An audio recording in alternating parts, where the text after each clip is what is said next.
근데 돈이 없으면 결국은 개인은 이렇게 경제성이라고 하는데 염두에 두지 못한다고 그러면 개인의 한 몸은 이웃의 짐이 될 것이고 가족의 그야말로 불편한 존재가 될 거라고 생각하기 때문에 경제성도 절대로 고려하지 않으면 안 된다.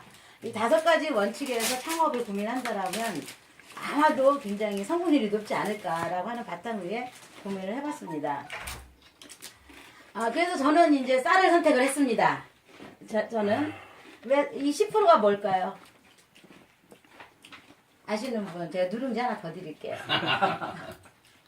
우리 자금률이요. 쌀 쌀 소비, 우리 소비. 국내 자금률? 국내 생산? 저거밖에 안 돼. 아니요, 쌀 그럼 소비량. 더될 텐데. 그러면은 이쪽부터 갈게요. 저기 23%는 뭘까요? 국물 자금률이죠. 자금률이요. 네. 83%는 뭘까요? 수입이겠죠. 83%? 수입. 재고량. 이거는 이제 저희 현재 쌀 자금률입니다. 자금률. 4%는 뭘까요?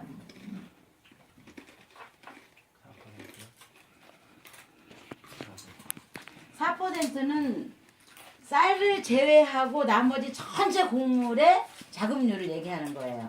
그러니까 우리나라는 쌀을 제외하고 모든 곡물의 96%가 수입에 의존하고 있어요. 그럼 우리나라의 식량 주권은 지켜지고 있는 겁니까? 불안합니까? 불안합니다. 굉장히 불안하죠? 1%는 뭘까요? 1%. 소비량. 1%는 미래 생산량입니다. 미래 자금률입니다. 근데 우리는 지금도 이제 이 점적 이런 게 이제 대개 밀가루로 만들어져 있죠. 우리가 문 밖에 나가서 사 먹을 수 있는 대부분의 식사 대용은 밀입니다. 빵, 국수, 쌀국수라고 해서 여러분들이 쌀로 만들었다고 착각을 하지만 4%밖에 안 들어갔어요. 그런데 2%만 들어가면 한글 표시사항에 주제의 품목을 기입할 수 있도록 만들어진 게 우리나라 식약처법이에요. 4%. 그래서 여러분들이 물건을 살 적에 그 현미 누룽지 그래갖고 샀어요. 집에 와서 자세히 보니까 현미가 4% 들어있어요. 그러면 그게 사기예요, 아니에요? 아닙니다. 엄격한 사기이고 마음을 다 뺏어갔는데 법적으로는 사기가 아니에요. 50%도 안 넣고 어떻게 해야 그게 이제 우리 현실입니다. 그 20%는 이제 그 10%는 우리나라 재고미가 그 쌀이 한 이제 10%에서 15% 정도만 있으면은 그 안정적인 식량 주권을 확보하고 있는 거예요. 근데 우리나라는 이제 의무적으로 10%를 수입을 하고 있어요. 그 다음에 그 곡물 파동이 있었을 때 이명박 정부가 국민들한테 말을 하지 않고 말을 하지 그 미국으로부터 수의 계약을 통해서 10%가 들어오고 있는데 그게 20년까지 들어와야 돼요. 왜 이런 이제 불평등 이런 계약을 하게 되냐면 국가에 어느 위기가 있을 때 다 국가에서 그 위기를 도와주는 걸로 표현은 되지만 약점으로 보는 거예요. 그 국가 약점으로 봐서 반사 이익을 챙길 수 있는 절호의 찬스로 보는 거예요. 그게 외교예요. 그 외교를 통해서 근데 지금 쌀이 남아들고 농민들은 지금 20년 차 쌀값이 똑같아서 농사를 짓네 만에 1년을 파악을 하네 만에 하고 있는 상황에서 또 수입이 된다 그러면 국가가 어떻게 되겠어요? 그래서 국민 합의 없이 들여와서 지금 우리나라는 지금 쌀 자급률은 83%지만 수입이 들어오고 비공식적 수입 20%가 계속 들어와서 우리는 재고가 계속 늘어나는 거예요. 그래서 이거가 이제 우리 국민들이 쌀을 안 먹기 때문에 쌀이 남아돈다라는 창란 현상과 착각을 일으키게 만드는 거예요. 그리고 농민들의 분노를 잠재우는 또 물로서도 역할을 하고 있어요. 이게 우리의 현실이라는 거죠. 이런 현실에 대해서 이제 우리는 자각을 할 때가 맞다. 더 이상 미룰 때가 아니다. 왜냐하면 곡물 파동 때 10%의 10%의 불평등 계약을 통해 갖고 20년 동안 우리는 남아도는 쌀을 관리비에도 그 미치지 못하는 쌀을 의무적으로 들여다 싸놓고 있어야 되는. 그래서 이제 2008년도 이명박 정부 때는 어떤 법까지 제정이 되냐면요. 양곡관리법 7조 3항을 제정을 해요. 양곡관리법 7.3항의 핵심 내용은 뭐냐면 수입쌀이 됐든 5년이 된 묵은 쌀이 됐든 경기도 이천에 가서 방아를 쪄서 담으면 그 경기도 이천쌀 임금님표 이천쌀이라고 표기를 해도 괜찮다라고 하는 내용의 법을 개정을 해요. 철원에 가서 수입쌀을 포장을 해갖고 마트에 내면 철원 5대쌀이 되는 거예요. 그래서 우리나라 국민들은 밥이 모래보다 더 싼 쌀에 대해서 난 밥만큼은 좋은 거 먹어야 돼. 이러고 나름대로 철원 5대쌀 임금님표를 사지만 수입쌀일 가능성이 굉장히 높고 수입쌀이라는 DNA 확인증을 받았다 하더라도 처벌 대상과 처벌 법규가 없어요. 그게 우리나라의 양곡관리법 7조 3항입니다. 그래서 제가 이 사업을 하면서 이 투쟁을 굉장히 해갖고 작년에 사문화는 시켰지만 그거를 이제 법에 대해서 단서 조항에 그렇게 할 경우에 뭐 몇 년 이하의 징역이라든가 이런 게 있어야 되잖아요. 근데 그게 없어요. 왜 없냐면 어느 날 7조 3항에 의해서 양곡관리법에 의해서 쌀에 대한 관리 업무처가 없어졌어요. 그래서 행정처가 있어야 뭐 벌도 주고 그거를 관리하는 규정도 있잖아요. 그래서 우리나라 쌀 관리법은 없다. 이게 이제 우리가 저는 뭐 정부를 비판하고 싶어서 여기 나온 건 아닙니다. 현실에 대해서 우리 국민들이 알아야 될 권리에 대해서 얘기를 하고 있습니다.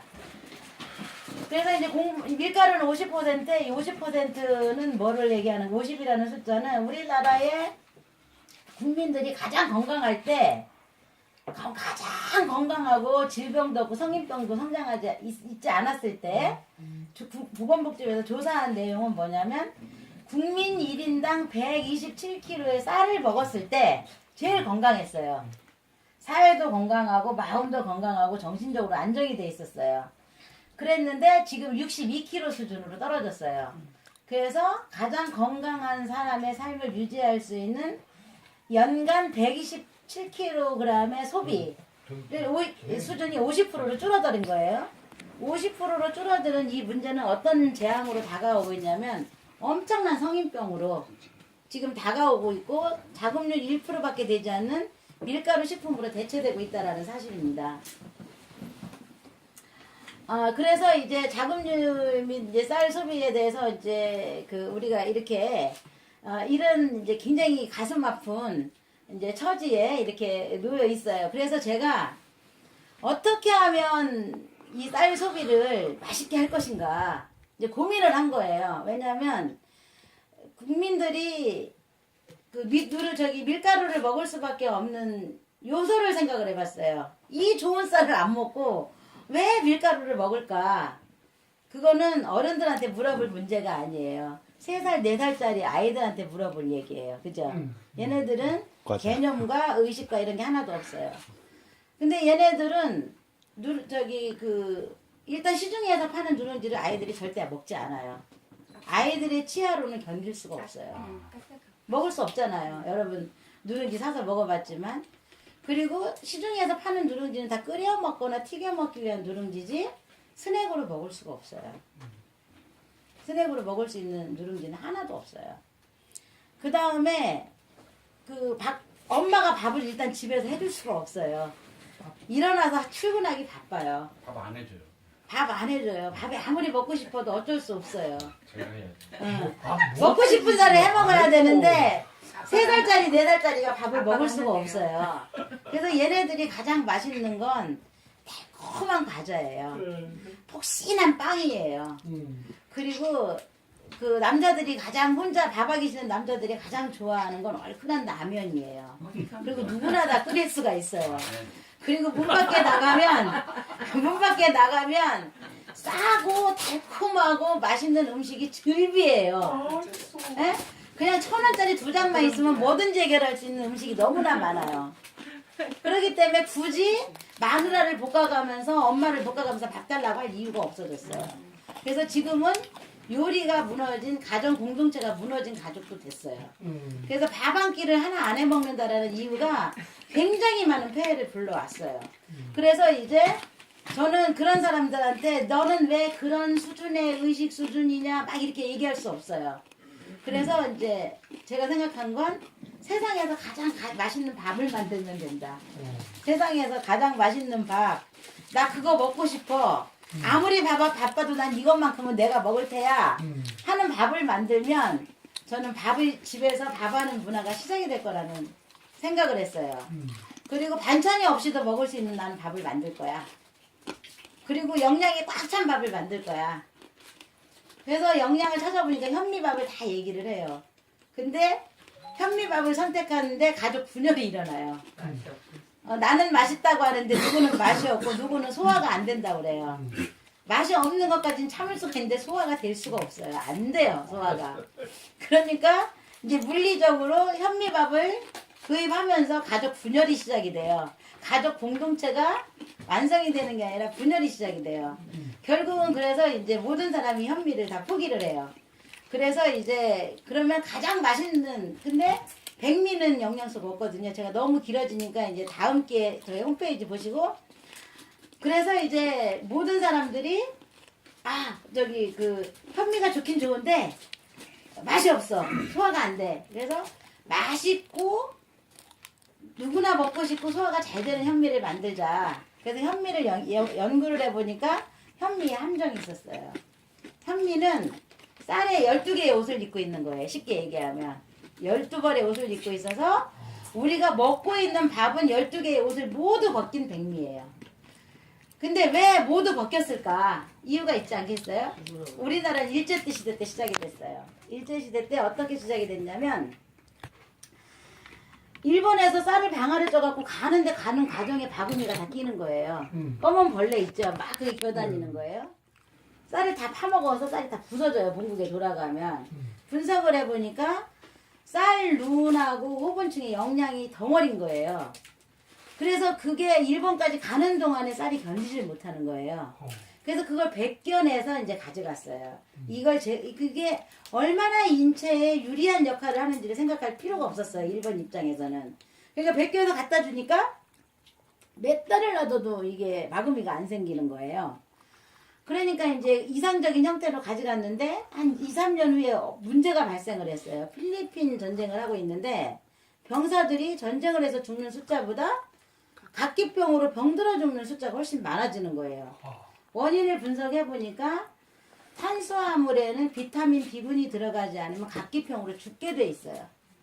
근데 비타민 B군은 쌀 껍질 있죠. 호분층이라고 그러죠. 그 누런 층에 다 있었던 거예요. 12개의 옷 속에 다 들어있었던 거예요. 그리고 쌀 눈에는 뇌를 활성화시키는 물질이 쌀 눈에 다 들어있어요. 그래서 요즘에 옛날에는 여기에 어르신 계시는데 옛날에는 한 동네에 치매 환자 한 명 있으면 그 집 난리가 났었거든요. 근데 지금 70 넘으면 다 치매 무료합니다. 왜냐면 우리는 쌀눈이 없는 밥을 너무 오랫동안 먹었어요. 뇌로 올라가는 기능물질을 다 제거하고 일본에서 가져가기 시작했는데 한국전쟁 이후에 음식에 대한 비판을 할 겨를이 없었죠. 우리나라가. 그 폐허에서. 오로지 증산만이 살 길이던 시절이 있었어요. 비판 없이 받아들여서 그냥 정미소가 그대로 발달을 하면서 이제 그 박정희 정권 때는 먹고 사는 게 해결하는 게 제일 큰일이었어요. 입에 풀칠하는 게. 옳다 그르다를 떠나서. 그러다 보니까 저고가 저임금 정책을 필 수밖에 없어요. 그러면 시골에서 대량으로 서울에 올라와서 오랫동안 보관할 식료가 필요했던 거예요. 그러니까 일본 체제에 그냥 따라서 비판 없이 백미 유통이 일반화가 되면서 우리 문화는 백미권으로 돌입을 했고 지금까지 회복이 안 된 상태에서 있고 정미소가 그때 발달한 정미소예요. 그래서 그 정미소에서 나오는 현미는 바닥에 고무가 다 묻어가지고 어떻게 하냐면 이제 동서고금을 막론하고 백미를 만드는 과정이 이렇습니다. 사이로에다 넣어갖고 쌀끼리 막 부딪히게 만들어요. 지네들끼리. 그걸 보고 마찰식이라고 그래요. 이름 멋있죠? 마찰식. 근데 쌀과 쌀끼리 부딪혀서 나온 쌀이라고 아무도 생각 안 했을 거예요. 사과를 만약에 막 지네들끼리 부딪히게 해서 깠다고 생각을 해봐요. 수분이 많은. 쌀도 수분이 있어요. 그 과정에 유분과 수분이 다 흘러내립니다. 그래서 쌀을 먹으면 되게 딱딱하죠, 현미들. 그 과정에서 이미 자기 몸속에 있는 아주 주요한 영양소가 유분과 수분이 다 흘러나와서 만신창이가 되면서 까지는 거예요. 그 다음에 덜 까진 부분은 고무 놀라에다 압축을 시켜서 밀어내요. 그래서 현미 쌀 표면에는 다 고무가 묻어 있어요.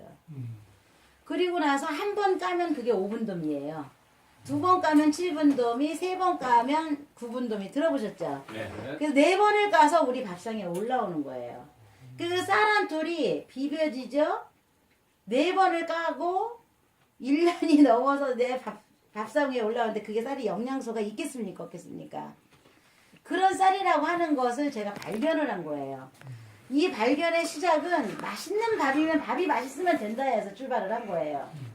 그래서 맛있는 밥에 옛 추억을 더듬어서 이제 출발했는데 그 얘기가 길어지고 다음 기회에 말씀드리겠습니다만 맛있는 밥을 찾다가 보니까 이미 맛이 있을 수 없는 쌀이 우리 식탁에 왔다라는 사실을 알게 됐기 때문에 다시 돌아가서 쌀을 사과를 깎듯이 금방 상추를 밭에서 따왔듯이 따다가 식탁에 놓듯이 쌀을 그렇게 놓을 수 없을까 라는 고민의 시작이 도전기를 만들게 된 시작입니다. 그래서 제가 도전기를 만드는데 22년이 걸렸어요. 어이구야. 근데 제가 이제 재벌같이 보이지는 않잖아요. 아니, 학교도 뭐 보여요. 보입니다. 그래요? 예. 앞으로 될 것 같으네요. 근데 제가 이제 그 국민학교 4학년 다니다 말고 식모로 팔려왔어요. 제가 지금 58살인데 제가 그다지 그렇게 영화스러운 이야기가 아니에요. 제 또래 애들은 우리나라의 30%는 그렇게 와서 일을 했어요. 그래서 그건 슬픈 이야기도 아니고 아픈 이야기도 아니고 그냥 역사예요. 그래서 저는 그때 돈이 없었기 때문에 그 맛있는 밥을 만들어야 되겠다는 일념 하나로 돈 조금 벌면 만들어 보고 제가 이제 공순이이기는 하지만 미싱사거든요. 옷 만드는 사람이 뭐 기계 만드는 건 그렇잖아요. 그렇지만 이과 돈으로 이제 저는 만들고 기술자 손을 한 수십 명의 손을 빌려서 만들었어요. 그래서 이제 최종적으로 완성이 되는 데는 22년이 걸렸어요. 그래서 제가 4년 전에 컴퓨터 데스크탑만한 지금 아기 사진을 왜 거기다 찍었냐면 이 도전기의 크기를 설명하기 위해서 아기보다 작다, 돌박이 아이보다 작다라는 의미로 이제 이거는 뭐 잘된 포스터라고 보지는 않지만 제 나름의 생각을 해서 이제 이렇게 아기 사진을 놨어요. 40cm. 네네. 그래서 이제 크기가 36cm, 폭이 26cm, 깊이가 42cm입니다. 그래서 싱크대 위에 밥솥 옆에 나란히 놓을 수 있는 꿈을 꾸면서 이제 제가 만들었어요. 그래서 이제 이게 4년이 됐습니다. 4년이 돼서 이걸 만들어서 이제 만들고 나면은 이제 중소기업이 어느 기업이나 마찬가지지만 만들고 나면 이제 마케팅 비용이 없어요. 네, 마케팅 저도 뭐 똑같은 코스를 걸어서 지금 입을 통해서 지금 판매를 하고 있는데 4년 차인데 10,000대를 넘게 돌파를 했습니다. 그러다 보니까 이제 밥은 이제 이 밥을 해먹는 사람들 단 한 건도 반품이 있거나 중고로 굴러다니지 않는 걸 보면 아우디도 1년이면 중고로 나온다는데 아직까지 중고시장에 우리 물건이 돌아다니지 않는 걸로 보아서 제가 제품 하나는 끝내주게 만들었다 자부합니다. 그런데 이제 만들고 나니까 이제 문제가 생겼어요. 밥 안 해먹는 사람을 다 매국노로 몰아붙일 수는 없잖아요. 그래서 어떻게 하면은 이 도전구로 만든 밥을 가지고 기타 상품을 만들어서 길에서나 언제 어디서나 사 먹을 수 있게 만들까. 그렇게 해서 첫 번째 작품이 이 누룽지입니다. 근데 내 누룽지를 생각을 했는데 맨날 후라이팬에다 굽고 있을 수는 없잖아요. 그래서 처음에는 후라이팬에서 버섯 들고 다녔습니다. 이렇게 해서 애들 햄버거 못 먹게 어머니 싸주세요. 근데 후라이팬에서 처음 만드는 순간에는 엄청 맛있어요. 근데 한여절만 지나면 어떻게 돼요? 시멘트처럼 굳잖아요. 그렇다고 밖에 나서 끓여 먹을 수는 없고. 그래서 이제 그거를 습도를 유지하기 위해서 촉촉하게 만들어갖고 막 은박지에서 싸서 보내세요. 막 이런 거를 이제 제가 막 지도를 했어요. 그러다가 이제 누룽지를 이제 만드는 기계 이렇게 바삭하고 고소하고 남녀노소 언제 어디서나 먹을 수 있는 기계가 있으면 참 좋겠다. 그래서 이제 제가 이 기계를 만들었는데 좀 아직은 이렇게 뭐 세련되고 멋있지는 않지만 오히려 이게 좋아. 그래도 누룽지 맛 하나는 끝내주는 기계를 제가 만들었어요. 그래서 이제 이 기계가 이제 드디어 나와서 이 기계가 탄생한 지 2달이 됐어요. 2달이 됐는데 굉장히 무서운 속도로 창업을 하고 있어요. 그래서 제가 창업을 할 때 대개 사람들은 이제 뭐 누룽지에 대해서 초점을 맞추지만 저희 회사 대리점을 하려면 되게 까다로워요. 저한테 이틀 교육 받아야 돼요. 왜냐하면 나라를 사랑하고 국민을 사랑하고 농민의 가치를 농업의 가치를 경제적 가치가 아니라 생명의 가치로 볼 수 있는 안목을 가지고 만약에 이 사업을 한다면 자기는 누룽지 파는 아줌마가 아니겠죠. 이 나라를 지키는 혁명가겠죠. 그래서 저는 이제 당신은 누룽지 파는 단순한 아줌마 아저씨가 아니라 이 나라를 앞으로 살리고 인류가 존속할 때까지 함께 할 일을 꿈을 키워가는 사람들이란 자부심을 저는 먼저 가져야 된다고 생각을 하기 때문에 그 교육을 먼저 시키고 제가 그 다음에 창업을 해줍니다. 그리고 저는 창업을 하면 제가 이제 막 아이템도 넣어갖고 뭐 5% 10% 이런 걸 먹으려고 하다 보면 애간장도 넣고 저도 그 아줌마긴 하지만 저도 놀고 싶고 연애도 하고 싶고 굉장히 그런 게 있거든요. 근데 지금은 시간이 없어요. 그래서 이제 일을 줄이려면 다이다이로 다 연결을 시켜주는 거예요. 그래서 저는 도전기와 프라이팬만 만드는 사람이다. 그래서 이제 나머지 사업권에 대해서는 뭐 이익 이런 데 저는 관심 없어요. 이게 정착이 되고 글로벌 기업으로 성장할 수 있는 그 물적 토대는 나머지 그런 머리를 가진 사람들의 몫이다. 근데 대기업하고는 연대하고 싶지 않다라고 하는 게 이제 제 소망입니다. 그래서 이제 이 도전기의 개발과 이런 누룽지에 그리고 제가 이제 여기서 지금은 이제 현미 차 볶는 기계 그 다음에 밥을 해서 그 자리에서 가래떡을 만들어서 떡볶이를 만드는 즉석 떡볶이 기계 이거 연구 중에 있고 50% 이상 지금 달성이 돼 있어요. 그래서 어젯밤에도 이제 낮에는 영업하고 밤에는 공장에 가서 이제 연구하고 이러다 보니까 그런데 그래서 한 2~3천만 원 규모의 규모면 쌀로 막 떡볶이도 만들고 누룽지도 만들고 현미차도 만들고 그래서 여기 커피 사장님 오시는데 제 꿈이 뭐냐면 햄버거를 누룽지로 커피를 현미차로 바꾸는 대한민국을 만들겠다라는 이제 소신을 갖고 하고 있는데 커피를 부정하거나 햄버거를 부정하는 건 아니에요. 지금 그게 너무나 대세를 이루고 있기 때문에 한국의 우리다운 이제 문화를 싹 틔우는데 이제 기여를 하겠다라는 생각을 하고 있습니다. 그래서 이제 여기에 말 다 들어가 있기 때문에 이 사업은 이제 안전하고 뭐 이제 이건 이제 청년 작업이라서 이제 지나가겠습니다. 그래서 이제 이 사업을 한다라는 것은 사회적 경제적 가치가 굉장히 들어 있을 수 있다라는 겁니다. 그래서 이제 이 사업의 핵심은 뭐냐면 재고가 없어요. 누룽지는 예순귀환이 법적으로 2년이에요. 근데 우리가 지금 대리점 한 70개 정도 내고 있는데 이름이 다 달라요. 왜냐면 이제 1% 나온이나 바로택으로 이름을 내면 제가 관리를 해야 되잖아요. 그리고 제가 머리가 좋을 수도 있고 나쁠 수도 있는데 내 생각에 젊은이들을 가둬놓고 싶지 않은 거예요. 그들만의 지금은 비록 2천만 원을 가지고 창업을 하지만 그들만의 요리 솜씨, 그들만의 쌀에 대한 개념, 그들만의 이런 것들이 계속 앞으로 재발견이 되고 창조가 되어져야 되기 때문에 저는 본사 중심의 창업 이걸 원하지 않아요. 아주 자율적으로 이거를 별로 원하지 않아요. 왜냐면 우리 민족에게는 무한한 창조성과 가능성이 스스로에게 있기 때문에 저는 그걸 믿고 던지는 거예요. 다만 그들이 질문이 왔을 때 제가 가지고 있는 모든 걸 줄 수 있어요. 그런 마음으로 저는 이제 이 사업을 대하고 있고, 그래서 저희는 직영 대리점은 한 군데도 없어요. 도전기와 이거 해주고, 여기다가 나는 커피숍 뭐 하고 싶어요? 그러면 어느 바리스타가 굉장히 좋다는데, 내가 먹어보니까 좋아. 거기 가봐. 어디 된장이 굉장히 괜찮더라. 가봐. 저는 그래서 연결시켜주는 걸로 딱 끝냅니다. 왜냐면 그거에 연결시켜주고 책임을 지려고 그러면 전화비도 나와야 되니까 내 이권이 있어야 되고, 이권이 개입되면서 사심이 개입되고, 이익이 된다라고 하면 그들을 가두고 싶은 마음이 이제 저를 스스로 되게 불편하게 만들 거기 때문에 이제 저는 앞으로도 창업을 하지 않을 겁니다. 그래서 이제 이런 사업은 제가 하고 있고요. 그래서 이제 제 꿈은 이런 거예요. 그 첫 번째로 이제 먹을식, 휴식, 먹으면서 휴식이 돼야죠. 즐거움이 휴식이 됩니다. 그 다음에 즐거워야 되잖아요. 하나의 음식을 먹더라도. 그래서 저는 이 그 쌀 사업을 통해서 도종기와 그 쌀 가공 제품 기계의 발전을 통해서 저는 식혜학 문화의 그 문화를 창조하고 싶은 꿈이 있습니다. 함께 해주실 거라고 믿고요. 그 다음에 이제 그 두 번째로는 우리 농산물에 기반한 글로벌 푸드를 저는 만들고 싶습니다.